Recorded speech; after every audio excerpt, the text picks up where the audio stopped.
चीन से लगातार संबंध बना रहे हैं, व्यापारिक संबंध बना रहे हैं। आज भारत का सबसे ज्यादा व्यापार चीन से हो रहा है, सब सामान वहीं से आ जा रहा है। ये जो मोबाइल है, मोबाइल के अंदर जितना सामान है सब वहीं का है। नहीं खा रहे और केवल ये नहीं, बहुत सी चीजें। इसलिए आज के दौर में सुनाई नहीं दे रही हम लोगों को क्या रास्ता चुनना है ये तय करना है। सही है भाई, रास्ता क्या हो हमारा आपका, उद्योग कैसे लगे, कारखाने कैसे लगे, हमारे किसान जो गांव में है उसके पैदावार की सही कीमत कैसे मिले। बताओ हमारे किसान भाइयों, जितने लोकसभा में कानून पास हुए हैं, अगर कोई कानून आपके लिए बना हो तो बता दो। अभी जो कानून पास किया है, अभी जो कानून पास हुआ है, बताओ उससे हमारे किसान भाइयों के गेहूं को कौन सा फायदा होने जा रहा है। कोई फायदा हो रहा तो बताओ उस कानून से। अरे जिनको जमीन चाहिए वो आए, चम्बलो यहाँ के बाद जितनी जमीन चाहो तो ले लो यहाँ पर आकर के। है जमीन यहाँ के नहीं है, बताइए। जमीन पे नजर है इनकी, दुकान मकान घर पे नजर है बीजेपी वालों की। और हमें और आपके बीच में खाई पैदा हो जाए, हमारे आपके बीच में दुनिया हो जाए, ये दुनिया बढ़ाने वाले कानून ला रहे हैं। भूमाफिया याद रखना साथियों, ये नाकाम लोग हैं, काम नहीं कर पा रहे हैं। इन्होंने हमारे नौजवानों को बेरोजगार बना दिया, इन्हें नौकरी नहीं दी, इन्हें कोई नौकरी नहीं दी। और जो बताइए फौज की भर्ती होती थी इटावा औरैया और पूरे उत्तर प्रदेश में सबसे ज्यादा फौज में भर्ती होती थी। और अभी सुनने में आया है जब फौज में 1 लाख की कमी है, बताइए 1 लाख की कमी है, जहाँ कमी फौज में है 4 साल की और हमारे नौजवान जो वर्दी पहन करके देश की सेवा करना चाहते हैं उन्हें नौकरी नहीं दे रहे हैं। ऐसे नौजवान साथियों, हम आपको भरोसा दिला के जा रहे हैं, समाजवादी सरकार जब भी ताकतवर आएगी बनेगी और सरकार में पहुंचेगी तो अग्निवीर जैसी व्यवस्था हमेशा के लिए खत्म कराने का काम करेगी। अग्निवीर हम लोग स्वीकार नहीं कर सकते हैं और हमारे नौजवान को काम चाहिए, रोजगार चाहिए, नौकरी चाहिए। हमारा समाजवादियों का सपना था, हम लोगों का सपना था ये सड़कें बने, उद्योग लगे, मंडियां बने। हालांकि अब तो ये भी चौड़ी कर ली सड़क, अब तीन लेन की बना दी। हम लोगों की नकल कर रहे हैं ये लोग। हम लोगों ने आगरा लखनऊ एक्सप्रेस वे बताओ 3 लेन का बनाया कि नहीं बनाया, और उस पर चल करके देख लो वो अच्छा है कि ये अच्छा है। और जिन्होंने बुंदेलखंड पे थोड़ा बहुत चले होंगे वो बताओ बुंदेलखंड कैसी सड़क बनी है। सब घूम लिया उसने, ये दिखा रहा कैसे चल रहे हैं सड़क पे, कैसे चलते हैं, ये कह रहा नागिन की तरह चलते हैं। सोचिए आप कैसा बुंदेलखंड, और मुख्यमंत्री जी कह रहे कोई भ्रष्टाचार नहीं हुआ। याद रखना जिस दिन से सड़क का उद्घाटन हुआ उसी दिन से मेंटेनेंस हो रहा उस पर। और पूर्वांचल भी हम लोगों की बनाई हुई है। देश के प्रधानमंत्री जो हवाई जहाज लेकर के उतरे थे सड़क पर, वो किसी और की देन नहीं थी, वो समाजवादियों की देन थी। समाजवादी पार्टी ने ऐसा एक्सप्रेस वे बनवाया तो समय पड़ने में हवाई जहाज उतार दो। और याद होगा आपको जिस समय आगरा लखनऊ एक्सप्रेस वे का उद्घाटन किया था, नेताजी वहां पर मौजूद थे, उनके जन्मदिन पर हम लोगों ने उद्घाटन किया था। और एयरफोर्स के सबसे बेहतरीन हवाई जहाज जो थे सुखोई मिराज, उनको सड़क पे उतारने का काम समाजवादी लोगों ने किया। याद है कि नहीं याद है? और वो सड़क इसलिए बना रहे थे और पुलिस भी था भैया, उसके आसपास मंडियां बने, और मंडियां बना करके हम अपने किसानों को कीमत दिलवा दें। मैं आज भी किसान भाइयों से कह के जा रहा हूँ कि जब भी समाजवादियों की सरकार बनेगी, हम अपने किसानों की पैदावार को मुनाफा ज्यादा दिलाएंगे, जिससे उनके जीवन में खुशहाली आने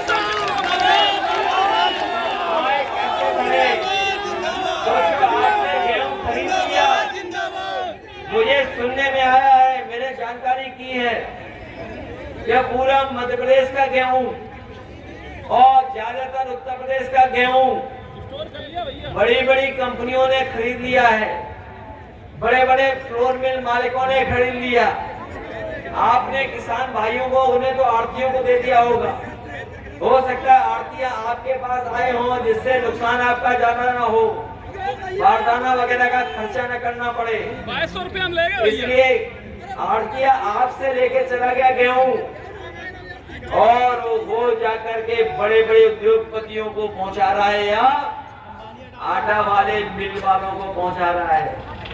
आपका गेहूं सस्ता खरीद लिया, लेकिन जब डबल रोटी खरीदोगे, बिस्किट खरीदोगे या पैकेट वाला आटा खरीदोगे, तो बताओ मुनाफा किसके पास जा रहा है? आटा किसान का और मुनाफा बड़े लोगों का। गेहूं आपका खरीदा गया, लेकिन पैकेट बना करके जब आपके पास आ गया तो महंगा लेना पड़ रहा है कि नहीं लेना पड़ रहा है? और गेहूं क्या हिसाब है और आटा क्या हिसाब है? बताओ, पैकेट वाला आटा क्या हिसाब है? सोचिए, आटा वाला और वो तो पाटे वाली बात तो याद होगी आपको। इतना बड़ा पैकेट इतना हो गया कि नहीं छोटा? और सुनने में आ रहा बिस्कुट भी छोटा कर रहे हैं आपको, और बाद में देखना बिस्किट भी आपको दवाई की तरह टैबलेट मिलेगी, लीजिए बिस्किट खाई हो जाएगी। ये हालत है कि नहीं है? क्योंकि महंगाई बढ़ रही है, वो मुनाफा अपना कम नहीं होने दे रहे हैं, क्योंकि वो मुनाफा कमाना चाहते हैं। और ये दूध का भी सत्यानाश कर दिया इन्होंने। हम लोग चाहते थे कि हमारा किसान अगर जानवर रख ले तो दूध से भी मुनाफा हो जाए उसको, लेकिन ये सरकार के लोग मुनाफा नहीं होने दे रहे हैं। हम अपने किसान भाइयों को भरोसा दिला के जा रहे हैं, अगर गाय बढ़ानी है तो गाय का दूध महंगा खरीदना पड़ेगा, और अगर देसी गाय बढ़ानी है तो देसी गाय के दूध पे ज्यादा पैसा देना पड़ेगा। ये जो चक्कर होता है फैट का कंटेंट, कि फैट कितना है? अरे भाई, भैंस के दूध में तो फैट होगा ही होगा, लेकिन सुनने में आता है कि गाय के दूध में बुद्धि होती है। तो इसलिए अगर गाय का दूध महंगा बिकेगा तो गाय बचेगी। ये भाजपाई लोग सांड पसंद करते हैं, गोबर पसंद करते हैं, इन्हें गोबर की बहुत चिंता है। अगर भाजपाइयों ने कहा कुछ और तो हम लोग कहेंगे कि भाजपाइयों लोग गोबर ले जाओ, हमसे जितना चाहते हो हम लोग तुम्हें भिजवा देंगे फ्री। सोचिए आप, प्रधान परेशान है गौ सेवा से, बताओ है परेशान कि नहीं है? मैं चाहता हूं सरकार ये बताए कि आज पूरे उत्तर प्रदेश में गौशाला में कितनी गायें हैं? पूरे उत्तर प्रदेश में गौशाला में कितनी गाय हैं, कितने सांड हैं, इसकी गिनती बताएं। और कितनों की जान चली जा रही है, इसकी गिनती बताएं। और उनकी गाय की गौशाला में रखवाली के लिए, दवाई के लिए और इंतजाम के लिए कितना पैसा खर्च कर रहे हैं ये बताएं। जैसे इन्होंने कुंभ की गिनती नहीं बताई है, वैसे ये गाय और सांड की गिनती भी नहीं बताएंगे। सुनने में आया जब पुलिस इन पे कम पड़ जाती है तो सड़क पे यातायात के लिए उन्हें ही भेज देते हैं। भाई तुम ही जाओ संभालो, पुलिस तो है नहीं, अब तुम ही समझाइए यातायात। बताओ सड़कों पे है कि नहीं है? इसलिए तमाम समस्याएं इन्होंने पैदा की है भारतीय जनता पार्टी। न किसान को सुविधा दी, न हमारे नौजवान को नौकरी रोजगार दी, महंगाई बढ़ा दी और भ्रष्टाचार ऐसा बढ़ाया है जिसकी आप कल्पना नहीं कर सकते हो। बताओ भ्रष्टाचार कहाँ पहुंच गया। अभी तक की कोई सरकार इतनी भ्रष्ट नहीं आई जितनी भारतीय जनता पार्टी की है। और अगर रिकॉर्ड निकालोगे आप, रिकॉर्ड, अगर कई सरकारों के रिकॉर्ड किसी के पास हो, तो अगर वो रिकॉर्डों में तुलना करेगा तो सबसे ज्यादा भ्रष्ट सरकार अगर कोई होगी तो वो भारतीय जनता पार्टी की। और भ्रष्टाचार यहाँ तक है कि एक आईएएस पकड़ा गया लेन देन कर करके। बताओ आईएएस है गायब कि नहीं है। ये सरकार और पुलिस जाने कहाँ ढूंढ रही है। मुख्यमंत्री आवास में घुसे हैं भैया। वो जाने कहाँ ढूंढ रही, ढूंढ ही नहीं पा रही है। और याद रखना, ये पैसे के लेन देन की लड़ाई नहीं थी, ये पैसे के बंटवारे की लड़ाई थी, इसलिए फंस गया वो। और सच्चाई ये है कि जो आईएएस घूम रहे हैं, गायब हैं, कहीं लापता जो हैं, वो कहीं और नहीं छिपे हैं। मुख्यमंत्री आवास योगी जी के मुख्यमंत्री आवास में कहीं बैठे हैं। बताओ कोई कल्पना कर सकता है कि आईएएस इस तरह का व्यवहार करेगा। और केवल आईएएस नहीं, जज 302, 307 में बताओ एक आईपीएस फरार था कि नहीं था। ये कहते हैं कानून व्यवस्था अच्छी हो गई। इनकी सरकार में तो पुलिस अपहरण कर रही है, पुलिस एफआईआर लिखा रही है, पुलिस पकड़ने जा रही है, पुलिस को पकड़ रही है। बताओ ये है इनकी पुलिस। बताओ ये सच्चाई है कि नहीं है। अभी तक तो हम आपको देखते थे कि पुलिस चोर को पकड़ रही है, लेकिन अब पुलिस को पकड़ रही है। बताइए कि नहीं सच्चाई है। इतना पुलिस को भी खराब किसी ने नहीं किया जितना ये सरकार ने कर दिया। ये डायल 100 जो बनाई थी गाड़ी या पुलिस, इसलिए बनाई थी कि गांव में दिक्कत हो, झगड़ा हो तो पुलिस मदद करे जाके आप। लेकिन अब ये पुलिस मदद करने नहीं जाती है, आपकी जेब खाली करने जाती है।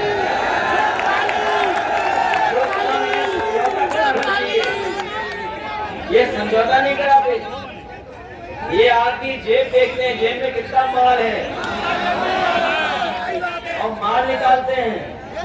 और याद रखना, भारतीय जनता पार्टी को कहना चाहते हैं कि अगर इस तरीके से पुलिस से काम करवाओगे कि आप वोट लुटवा रहे हो, उनसे चुनाव लड़वा रहे हो, यहाँ पे तो देखा होगा प्रमुखी वगैरह के चुनाव कैसे हुए होंगे आसपास। और आप पुलिस चुनाव लड़वाती कि नहीं लड़वाती। तो जब पुलिस से वोट पड़वाओगे, पुलिस से ये काम करवाओगे, तो पुलिस भी तो बेईमानी करेगी, फिर कैसे रोक लोगे आप। और उसी का परिणाम है कि आज पुलिस पे भी उंगलियां उठ रही हैं और इतनी गंभीर शिकायतें आई जिसकी आप कल्पना नहीं कर सकते हो। ये तो अस्पताल तो सब खराब कर दिए। आज मैंने एक तस्वीर देखी, एक सांड बीमार हो गया तो इलाज कराने के लिए अस्पताल पहुंच गया। अभी आज सोचो अस्पताल में सांड पहुंचे, ये है इनकी सरकार। और बताओ अस्पताल में कहीं इलाज हो रहा किसी का? किसी गरीब का इलाज नहीं हो रहा। और ये कोरोना में जो हमें कहते थे वैक्सीन, बताओ अब हार्ट अटैक हो रहे हैं ज्यादा कि नहीं हो रहे। न केवल हार्ट अटैक बढ़ गए हैं, बल्कि सुनने में आ रहा है कैंसर भी बहुत बढ़ता चला जा रहा है। बड़े पैमाने पे कैंसर हो गया है।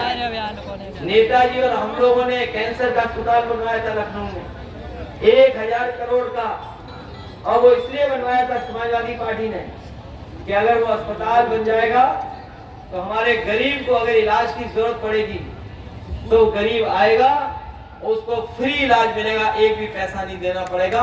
ये इंतजाम समाजवादी पार्टी कर रही है। उस अस्पताल को शुरू ही नहीं करने दे रहे, बर्बाद कर दिया। सैफई का भी यूनिवर्सिटी थी, वो भी बर्बाद कर दी। और जिला अस्पताल वो तो भगवान भरोसे चल रहे हैं। जैसे एम्बुलेंस जो चल रही है, वैसे ही अस्पताल चल रहे हैं। फोन मिलाओ, एम्बुलेंस आएगी कि नहीं आएगी पता ही नहीं है।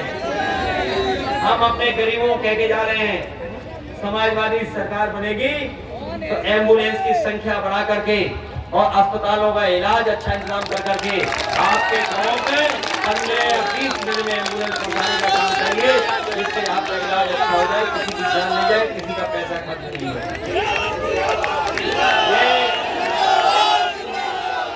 ये सुविधा देंगे। अभी सुनने में आ रहा है आज भी कोई मैच है IPL का। हम तो अब देखते नहीं IPL, इसलिए नहीं देखते क्योंकि भाजपा की सरकार आ गई। इन्होंने कोई स्टेडियम ही नहीं बनवाया। नाम बदल दो। बताओ IPL उत्तर प्रदेश में कहाँ हो रहा है? जो समाजवादी सरकार में बना था स्टेडियम, वहीं पर IPL हो रहा है।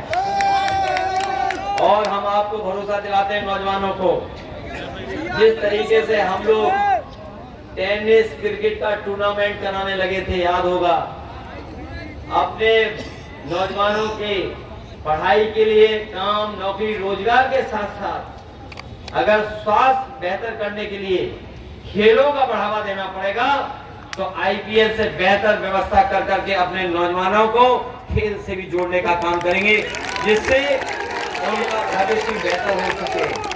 इसलिए इस मौके पर मैं आपसे धन्यवाद देना चाहता हूँ और बधाई देना चाहता हूँ एक शानदार कार्यक्रम के लिए मैं आपको बधाई देना चाहता हूँ। और जो हमारे सांसद जी ने कार्यक्रम कराए, उसके सहयोगी साथियों ने, भैया फोटो। उनको भी हम बहुत बधाई देते हैं। भैया सही समय पर कार्यक्रम कराया है। भैया फोटो। जो कार्यक्रम आपने किया है, इससे जुड़ करके लोग बाबा साहब के बारे में न केवल पढ़ेंगे जानेंगे, बल्कि बाबा साहब भीमराव अम्बेडकर के रास्ते पे चल करके जो समय समय पर अपमान होता है, जो प्रभुत्ववादी लोग हैं, जो ताकतवर लोग हैं, जो समय समय पर अपमानित करते हैं, उनका मुकाबला करने का काम करेंगे। और कई बात जो हमारे साथी कह रहे हैं, यही कहना चाहते हैं, इतिहास पे झगड़ा किसी को नहीं करना चाहिए। इतिहास क्या था उस पे झगड़ा नहीं करना चाहिए, क्योंकि इतिहास में अच्छी चीजें भी दफन है, बुराई भी दफन है।